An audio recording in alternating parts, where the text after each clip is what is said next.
Developing now, a statewide human trafficking crackdown has landed 135 people behind bars. Attorney General Dave Yost made that announcement today. Operation Next Door is all an effort to pull young victims off the street.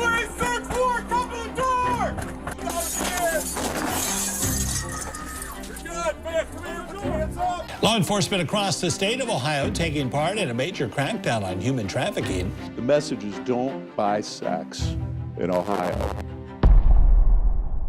In September 2025, authorities across Ohio announced the results of a massive statewide trafficking crackdown known as Operation Next Door. More than 100 law enforcement agencies joined forces. These fine people are on the job 24/7. They're operating all year round. In what became one of the largest coordinated operations of its kind in the state. When the numbers were revealed, they immediately grabbed attention. 135 arrests, 67 potential victims identified and referred for support services.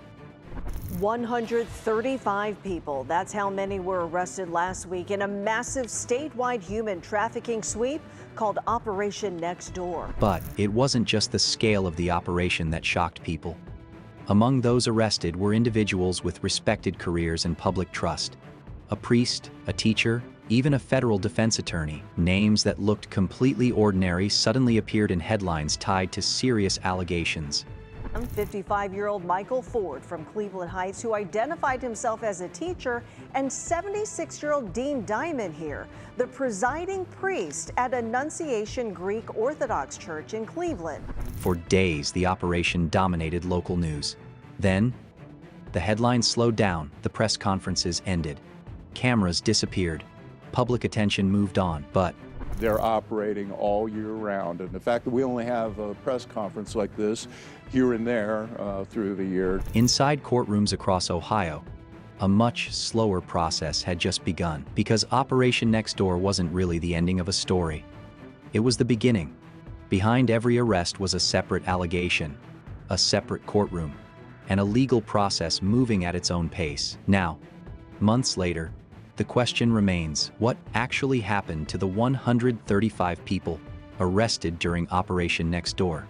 Because what followed unfolded one case at a time. The names that changed the story. When authorities first announced Operation Next Door, certain arrests immediately stood out. Not because of the charges alone, but because of who the suspects were. One of the most widely discussed names was Dean Diamond. Now, a Cleveland priest is on administrative leave after being arrested in a human trafficking sting. 76-year-old Dean Diamond of Avon, a priest at Annunciation Greek Orthodox Church, was charged with soliciting prostitution. A 76-year-old Greek Orthodox priest from Avon. According to official information released after the operation, he was charged with solicitation during the statewide sting. The arrest drew immediate attention because priests occupy positions built on trust and public responsibility. People who saw the headlines weren't just reacting to the allegation itself, they were reacting to the contrast. A respected religious figure suddenly becoming part of a trafficking operation story was enough to make people stop scrolling. But once the headlines faded, the case entered a much quieter phase. Court records later showed his plea hearing in Avon Lake Municipal Court had been continued, meaning the case didn't immediately reach a conclusion. No widely reported final outcome has been publicly announced. Then, there was Michael Ford, a teacher from Cleveland Heights. He was charged with engaging in prostitution. Again, the reaction wasn't only about the accusation. Teachers work around students every day. The profession alone caused people to look at the case differently. Another arrest that generated significant attention involved David Stebbins, identified as a federal defense attorney. He faced allegations of pandering sexually oriented material involving a minor. That charge immediately placed his case in a far more serious category. Public records indicate charges were filed, but no major sentencing announcements have widely surfaced regarding the case. Early on, these arrests shaped public perception of Operation Next Door. Suddenly, this wasn't viewed as a routine sting operation, because when people hear names connected to positions of trust, priests, teachers, attorneys, the story changes. The focus shifts from numbers to people. After a statewide human trafficking sting, the AG's office released statistics just hours ago, and Yost says some of those arrested include a school janitor, postal worker, and U.S. Army. And after the cameras left, every one of those names entered a much slower world. Courtrooms, hearings, and legal timelines. Allegations involving minors. Among the arrests announced during Operation Next Door were cases, investigators said, involved attempts to contact individuals believed to be minors. These allegations carried a different level of attention, and often a different level of legal seriousness. One person identified in the operation was Jackson Wortman, age 28. Authorities charged him with attempted unlawful sexual conduct with a minor, along with importuning and disseminating material harmful to a juvenile. According to investigators, the allegations stemmed from communications arranged during the operation. Like many sting investigations, authorities relied on controlled conversations and planned meetings designed to identify individuals seeking illegal contact. But Jackson Wortman wasn't the only name listed. Authorities also identified Alan Martin, Christopher Bennett, Neil Brown, and Hunter Christie among individuals accused of pursuing contact involving minors.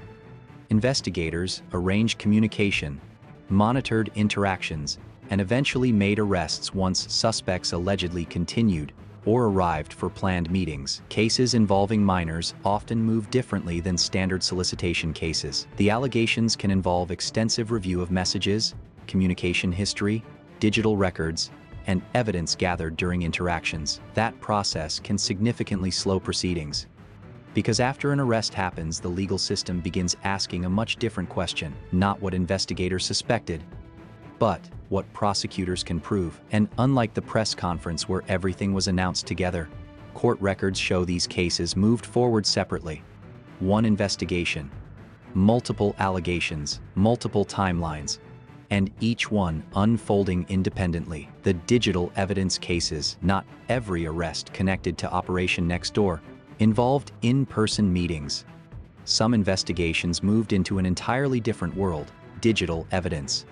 One of the names listed in official releases was Scotty Skiba, age 38. He faced allegations involving receiving and distributing explicit material involving minors. Cases involving digital evidence often unfold differently than solicitation cases because, unlike a meeting or conversation witnessed directly by investigators, electronic evidence requires another layer of examination. Devices have to be reviewed. Files need to be analyzed. Investigators work to determine what was stored, where it came from, and whether material had been shared. And that process takes time. A lot of time. Digital forensic investigations can move far slower than arrest-based cases because evidence isn't simply collected.